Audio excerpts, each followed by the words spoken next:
Very good morning dear students. आज की class में हम पढ़ेंगे कवकों के वर्गीकरण के बारे में। ध्यान दीजिए, कवकों के वर्गीकरण में हमें ध्यान रखना है कि कवक है उनको बाह्य आकारिकी, उनके बीजाणु बनने की प्रक्रिया एवं फलनकाय बनने की प्रक्रिया के आधार पर फलनकाय किस प्रकार से बनता है, फलनकाय की संरचना किस प्रकार की होती है, उस आधार पर कवकों को निम्न वर्गों में बांटा गया है। कवकों के कुल 4 वर्ग हम पढ़ेंगे। उसमें सबसे पहला वर्ग आपको ध्यान रखना है फाइकोमाइसीटीज, जिन्हें आदिम कवक या प्रारंभिक कवक भी कहते हैं। दूसरा वर्ग हम पढ़ेंगे एस्कोमाइसीटीज, जिन्हें हम सैक फंजाई के नाम से भी जानते हैं। तो इस प्रकार से इन्हें हम क्या कहते हैं, सैक फंजाई या थैली फंजाई के नाम से भी जाना जाता है। उस वर्ग के बारे में पढ़ेंगे। उसके बाद में अगला थर्ड वर्ग हम पढ़ेंगे, वह बेसिडियोमाइसीटीज के बारे में पढ़ेंगे। बेसिडियोमाइसीटीज को हम एक अन्य नाम और देते हैं, ब्रैकेट फंजाई भी कह सकते हैं, ब्रैकेट फंजाई भी कह सकते हैं। या इस कवक को जो ब्रैकेट फंजाई या बेसिडियोमाइसीटीज है, इन्हें ब्रैक्ट फंजाई के नाम से भी जाना जाता है। फिर उसके बाद में अगला हम पढ़ेंगे ड्यूटेरोमाइसीटीज। ये कवक होते हैं, इनमें लैंगिक जन्म का अभाव होता है। तो ये इस प्रकार से ये 4 वर्ग हम मुख्य रूप से पढ़ने वाले हैं। सबसे पहला वर्ग हम पढ़ेंगे फाइकोमाइसीटीज। इस वर्ग में सम्मिलित सभी कवक है, वे सभी कवक या तो जलीय आवास में पाए जाते हैं या सड़ी गली लकड़ी होती है उसके ऊपर तैरते हुए उपस्थित होते हैं, या नम एवं सीलन भरे स्थान होते हैं वहाँ पर उपस्थित होते हैं, अथवा ये पादपों या जंतुओं पर भी पाए जाते हैं। तो ये हमें ध्यान रखना है। फाइकोमाइसीटीज इस वर्ग में सम्मिलित कवक जलीय आवासों में पाए जाते हैं, या सड़ी गली लकड़ी पर पाए जाते हैं, या नम एवं सीलन भरे स्थानों पर पाए जाते हैं, या फिर ये पौधों पर परजीवी के रूप में और ये अविकल्पी परजीवी के रूप में पौधों पर पाए जाते हैं। पौधों पर किस रूप में पाए जाते हैं, अविकल्पी परजीवी के रूप में पाए जाते हैं। तो ये पौधों पर अविकल्पी परजीवी के रूप में पाए जाते हैं। या फिर आपको ध्यान रखना है जलीय आवासों में पाए जाते हैं, जल के अंदर उपस्थित होते हैं, सड़ी गली लकड़ी पर उपस्थित होते हैं। तो इनकी उपस्थिति या आवास आपको ध्यान रखना है, वो क्या ध्यान रखना है, ये अविकल्पी परजीवी के रूप में उपस्थित होते हैं पौधों पर, या फिर जलीय आवासों पर होते हैं, या सड़ी गली लकड़ी पर उपस्थित होते हैं, एवं नम एवं सीलन भरे स्थानों पर उपस्थित होते हैं। अविकल्पी परजीवी का आप उदाहरण ध्यान रख सकते हैं, जैसे कि हमारे यहाँ पर जो बाजरा है उसमें आपने देखा होगा कि बाजरा के ऊपर जो ईयर निकलता है उस ईयर में लीफी फॉर्म के रूप में परिवर्तित हो जाता है, जिसे हम ग्रीनियर डिजीज ऑफ बाजरा या बाजरे का हरित बाली रोग जिसे हम कहते हैं, ये बाजरे का हरित बाली रोग होता है, वह भी किसके कारण से होता है, एक कवक के कारण से होता है, जिसे हम क्या कहते हैं, तो आपको स्क्लेरोस्पोरा ग्रेमिनिकोला, इस स्क्लेरोस्पोरा ग्रेमिनिकोला नामक कवक होता है। उस कवक के द्वारा बाजरा में ग्रीनियर डिजीज होता है, और वो ग्रीनियर डिजीज है वह किस प्रकार का कवक है, तो इस फाइकोमाइसीटीज का सदस्य है। इसी प्रकार से आलू के अंदर आपने देखे होंगे, तो आलू के अंदर जो ब्लैक कलर का हो जाता है, ब्लैक हार्ट डिजीज हो जाती है आलू के अंदर, और आलू के अंदर जो होता है वह सिनकाइट्रियम एंडोबाइटिकम से होता है, वह भी किसका सदस्य है, फाइकोमाइसीटीज का सदस्य है। तो इस प्रकार से ये हमें ध्यान रखना है। इसके अतिरिक्त जो राइजोपस है या म्यूकर है वो भी किसके सदस्य है, फाइकोमाइसीटीज के सदस्य है। अब ध्यान दीजिए, इस वर्ग की सम्मिलित कवक होते हैं, उनमें कवक तंतु होता है, उसमें पट उपस्थित नहीं होते हैं। यानी मैंने पहले भी समझाया था, इसका कवक तंतु होगा वह इस प्रकार का माइसीलियम होता है, जिसके बीच में कोई भी पट उपस्थित नहीं होता है, और एक ही कोशिका के अंदर बहुत सारे केंद्रक उपस्थित होते हैं। इस प्रकार से एक ही कोशिका में बहुत सारे केंद्रक देखने को मिलते हैं, इन्हें बहुकेंद्र की संरचना होती है। इस प्रकार की संरचना को हम क्या कहते हैं, संकोशिक कहते हैं, या इसे हम क्या कहते हैं, सिनोसाइटिक कहा जाता है। तो इस प्रकार से आपको इस वर्ग में सम्मिलित कवक होते हैं, उनके कवक तंतु होते हैं, वे पट रहित होते हैं, उसमें किसी भी प्रकार का सेप्टा या पट उपस्थित नहीं होता है। और ये कवक होते हैं, कैसे होते हैं, बहुकेंद्रकित इसके कवक तंतु होते हैं, हाइफी होती है।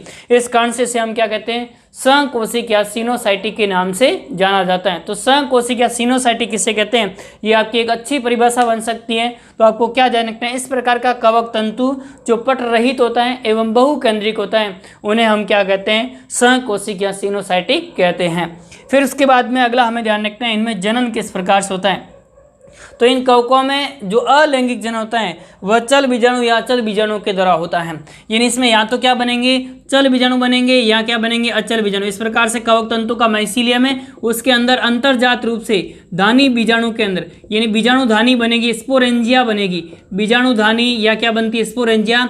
और इस बीजाणु धानी के अंदर अंतर्जात रूप से बीजाणु का उत्पन्न होते हैं। और यदि ये बीजाणु होते हैं वे कसाब युक्त होते हैं तो उन्हें हम चल बीजाणु या जूस्पोर कहते हैं। यदि ये बीजाणु कसाब रहित होते हैं तो उन्हें हम अचल बीजाणु कहते हैं। तो चल बीजाणु या अचल बीजाणु के द्वारा इनमें जनन होता है। तो इन कवकों में अलैंगिक जनन होता है, वह चल बीजाणु या किसके द्वारा होगा, अचल बीजाणु के द्वारा होता है। इनमें चल बीजाणु या अचल बीजाणु होते हैं, वे बीजाणु धानी के अंदर उत्पन्न होते हैं। अर्थात इनकी उत्पत्ति कैसी होती है, अंतर्जात रूप से। मैंने आपको बताया था जब अलैंगिक जनन पढ़ाया था उस समय, यानी धानी बीजाणु बनते हैं वे तो अचल बीजाणु या कैसे होंगे, चल बीजाणु। ये अंतर्जात रूप से उत्पन्न होते हैं, अर्थात बीजाणु धानी के अंदर उत्पन्न होते हैं।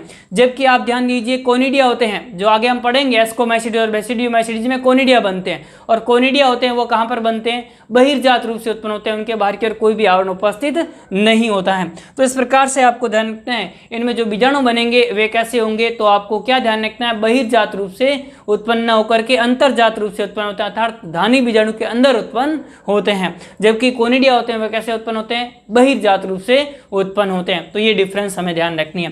फिर उसके बाद में अगला ध्यान दीजिए, इनमें लैंगिक जनन होता है, उसमें युग्मक संलयन होता है, यानी युग्मकों का निर्माण होता है। और युग्मकों का निर्माण होने के बाद में दोनों कवक तंतु आपस में जुड़ जाते हैं और युग्मकों का संलयन होता है, और जिसके फलस्वरूप किसका युग्माणु का निर्माण होता है। देखो इसमें आपको ध्यान रखना है, फाइकोमाइसीडिस के सदस्य होते हैं उनके अंदर द्विकेंद्र की अवस्था नहीं होती है। अर्थात जैसे ही आपको ध्यान रखना है, जैसे दोनों कवक तंतु पास पास में, ये दोनों कवक तंतु पास पास में, इनके दोनों के केंद्रक आपस में यानी कोशिका द्रव्य का संलयन हो गया। कोशिका द्रव्य का संलयन होने के बाद में केंद्रक के दोनों एक साथ तुरंत जुड़ जाते हैं, यानी कुछ समय तक ये अवधि नहीं रहती है कि इसमें दोनों केंद्रक उपस्थित हो। इस कारण से केंद्रक जैसे ही कोशिका द्रव्य का संलयन हुआ, केंद्रकों का भी संलयन हो जाता है। इस कारण से इसमें द्विकेंद्र की अवस्था नहीं देखी जाती है। जबकि हम पढ़ेंगे एस्कोमाइसीडिस में या बेसिडियोमाइसीडिस में द्विकेंद्र की अवस्था देखी जाती है। तो मैंने आपको बताया था निम्न वर्ग के कवक होते हैं उनमें द्विकेंद्र की अवस्था या केंद्रक युग्म की अवस्था होती है, वो उपस्थित नहीं होती है। ये निम्न वर्ग के केंद्र के आदिम कवक है, इन्हें आदिम कवक कहा जाता है, यानी प्रारंभिक कवक कहा जाता है। तो इनमें क्या होती है, जैसे ही कोशिका द्रव्य का संलयन हुआ तो केंद्र का संलयन हो जाता है, द्विकेंद्र की अवस्था नहीं होती है, और जिसे हम युग्माणु कहते हैं। और युग्माणु में अर्धसूत्र विभाजन होने के फलस्वरूप युग्म जो है वह आपको ध्यान रखना है, बीजाणुओं का निर्माण होगा और इन बीजाणुओं के द्वारा इसमें लैंगिक जनन संपन्न होता है। तो इसमें लैंगिक जनन होगा वो किस प्रकार का होता है, युग्मक संलयन के द्वारा होता है। परंतु ध्यान दीजिए, एक वैज्ञानिक थे एलेक्सोपोलस, एक वैज्ञानिक का नाम था एलेक्सोपोलस। वैज्ञानिक का नाम क्या था, एलेक्सोपोलस ने फाइकोमाइसीडिस को वर्ग नहीं माना, फाइकोमाइसीडिस को वर्ग नहीं माना। फाइकोमाइसीडिस एक वर्ग नहीं है, इन्होंने कहा कि फाइकोमाइसीडिस 6 वर्गों से मिलकर बना, 6 वर्गों में बांट दिया। फाइकोसाइटिस को वर्ग नहीं माना।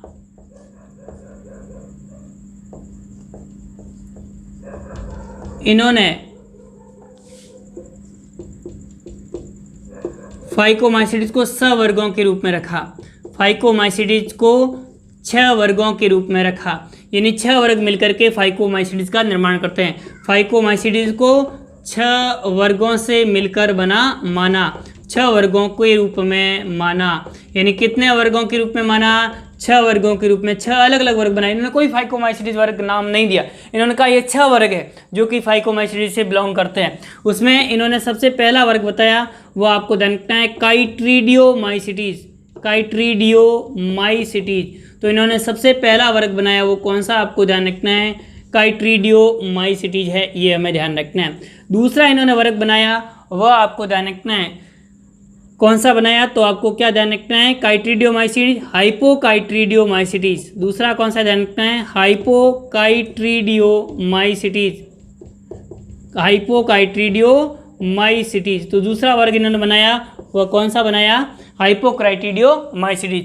तीसरा इन्होंने इस वर्ग बनाया, वह आपको ध्यान रखना, ऊमाइसीडिस। कौन सा ध्यान रखना है, ऊमाइसीडिस।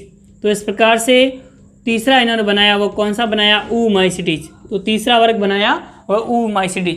चौथा वर्ग कौन सा बनाया, तो ऊमाइसीडिस के बाद में इन्होंने इनका चौथा वर्ग बनाया, वह आपको ध्यान रखना है, प्लाज्मोडियोफोरोमाइसीडिस, प्लाज्मोडियोफोरोमाइसीडिस, प्लाज्मोडियोफोरोमाइसिटीज, इन्होंने इनका नेक्स्ट अगला वर्ग बनाया।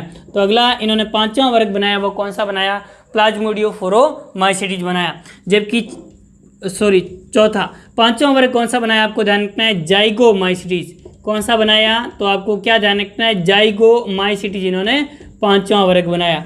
और छठा वर्ग बनाया वह कौन सा? आपको ध्यान रखना है ट्राइकोमाइसिटीज। ट्राइकोमाइसिटीज। तो इस प्रकार से आपको ध्यान रखना है अलेक्सोपोलस नामक वैज्ञानिक थे, इन्होंने फाइकोमाइसिटीज को एक वर्ग नहीं माना बल्कि इनको 6 वर्गों के रूप में रखा। कौन कौन से 6 वर्ग थे? काइट्रीडियोमाइसिटीज, हाइपोकाइट्रीडियोमाइसिटीज, ऊमाइसिटीज, प्लाज्मोडियोफोरोमाइसिटीज, जाइगोमाइसिटीज और ट्राइकोमाइसिटीज। अब इस वर्ग के उदाहरण कौन कौन से वो आपको ध्यान रखने हैं। एक आपको उदाहरण इंपॉर्टेंट ध्यान रखना है, एल्ब्यूगो कैंडिडा, वेरी इंपॉर्टेंट है, ध्यान रखना आपको। एल्ब्यूगो कैंडिडा इंपॉर्टेंट है, ध्यान रखना आपको। एल्ब्यूगो कैंडिडा, ये वर्ग कौन सा है? Albugo Candida. एल्ब्यूगो कैंडिडा है, ये सरसों में, मूली में, ये क्रूसिफेरी कुल के सदस्य होते हैं। उनमें श्वेत रस्ट यानी व्हाइट रस्ट डिजीज इनके द्वारा उत्पन्न होती है। तो आपको ध्यान रखना है श्वेत किट डिजीज होती है। श्वेत किट रोग, कौन सा रोग उत्पन्न करता है इनके द्वारा? श्वेत किट रोग। मुख्य रूप से सरसों में, मुख्य रूप से किसमें? ये सरसों में, सरसों में, मूली में, जो कि क्रूसिफेरी कुल के सदस्य होते हैं। इन क्रूसिफेरी के कुल के सदस्यों में ये श्वेत किट रोग उत्पन्न करता है। तो इस प्रकार से आपको क्या ध्यान रखना है? श्वेत किट रोग या व्हाइट रस्ट डिजीज ऑफ सरसों किसके द्वारा होता है? एल्ब्यूगो कैंडिडा के द्वारा होता है। तो ये हमें ध्यान रखना है। इसके अतिरिक्त आपको ध्यान रखना है सिनकाइट्रियम एंडोबायोटिकम। सिनकाइट्रियम एंडोबायोटिकम से आपको ध्यान रखना है आलू में जो आपको ध्यान रखना रोग होता है वह किसके द्वारा? जो ग्रीनियर लीफ या जिसे हम क्या कहते हैं, तो आपको ध्यान रखना है बाजरे का हरित वाली रोग होता है, वह किसके द्वारा होता है? तो आप ध्यान दीजिए, वो होता है स्क्लेरोस्पोरा ग्रेमिनिकोला के द्वारा। इसके अतिरिक्त एक उदाहरण आप इसका और ध्यान रख सकते हैं, राइजोपस। इसका उदाहरण कौन सा ध्यान रखना है आपको? राइजोपस, जिससे हम क्या कहते हैं? ब्रेड मोल्ड भी कहा जाता है। ब्रेड मोल्ड या ब्रेड कवक भी कहा जाता है, क्योंकि ये ब्रेड पर उपस्थित होती है। राइजोपस हो गया। इसके अतिरिक्त म्यूकर, ये भी ब्रेड और रोटी पर उगने वाली कवक है। तो इस प्रकार से राइजोपस और म्यूकर है, ये कवक भी इसके उदाहरण है। तो 3 उदाहरण आपके एनसीईआरटी में दिए, तीनों आप अच्छे से ध्यान रख सकते हैं, एल्ब्यूगो कैंडिडा, राइजोपस और म्यूकर। तो ये पहला वर्ग हमने पढ़ लिया, वो कौन सा है? फाइकोमाइसिटीज। ये नोट डाउन कर लीजिए।